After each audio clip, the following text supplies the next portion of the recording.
Munich, beer, and the Hofbräu house. They've belonged together for the past 400 years. The Hofbräu house is more than just a pub. The beer palace on the Platzl is a symbol of the Bavarian lifestyle. Join us and discover more about Munich's Hofbräu house, its traditions, its guests, its history, and its secrets.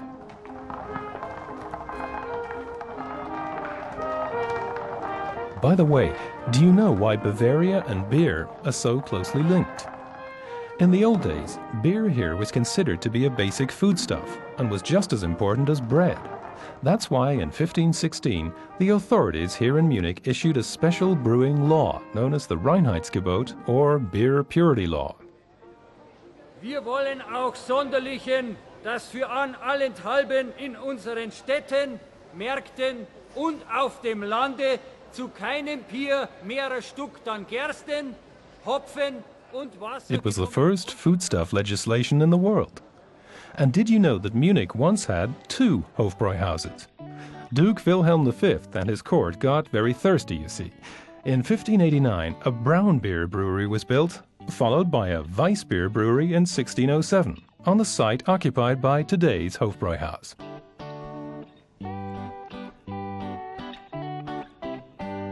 Weiss beer from the Duke's brewery on the Platzl was fashionable at that time, and the court couldn't get enough of it. Did you know that it was even used as a beauty treatment? The court ladies of Munich swore by it and drank 7 liters a day. The tasty beer from the Hofbräu house is more often used to quench thirst, of course, but did you know that it was once used to put out a fire at the Munich Opera House? And did you know that Wolfgang Amadeus Mozart was once a guest at the Hofbräu house? In his day, drinking there was still a privilege enjoyed by court society. Ordinary folk weren't allowed in. It was during the reign of King Ludwig I that the Hofbräu house was opened to the general public. The whole of Munich celebrated in grand style.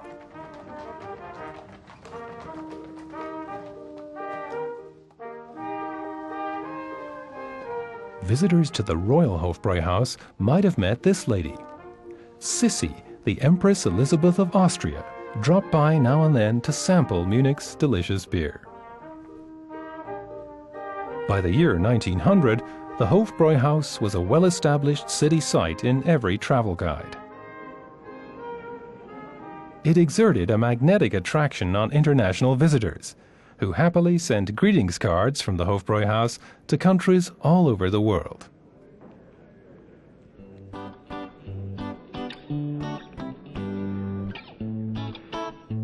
Even then, there was room at the Hofbräu house for everyone, regardless of their status, rank, or name. Paupers sat beside millionaires, and mayors next to servants. A world-famous revolutionary sat over his beer mug here, dreaming of a classless society. Did you know that the Russian leader Lenin, of all people, found political reasons to be enthusiastic about the formerly royal Hofbräu house?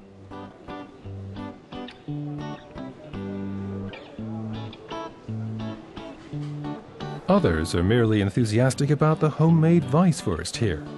Can you guess how many kilometers of these sausages, placed end to end, are eaten here annually? The different kinds of dumpling at the Hofbräu house are world famous.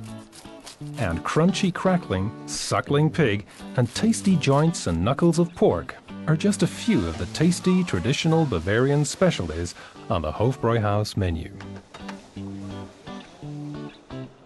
What's the secret of this place? How did it become a Bavarian myth? Is it the beer? The food? Is it the people? The answer probably lies in the amazing blend of everything.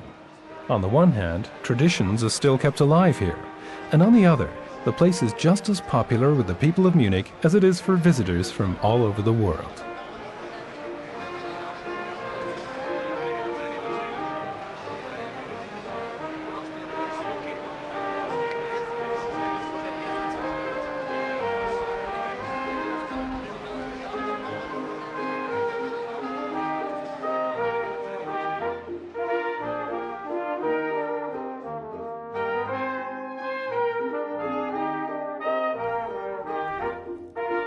All sorts of stories are linked to this ancient beer palace, with all its nooks and crannies.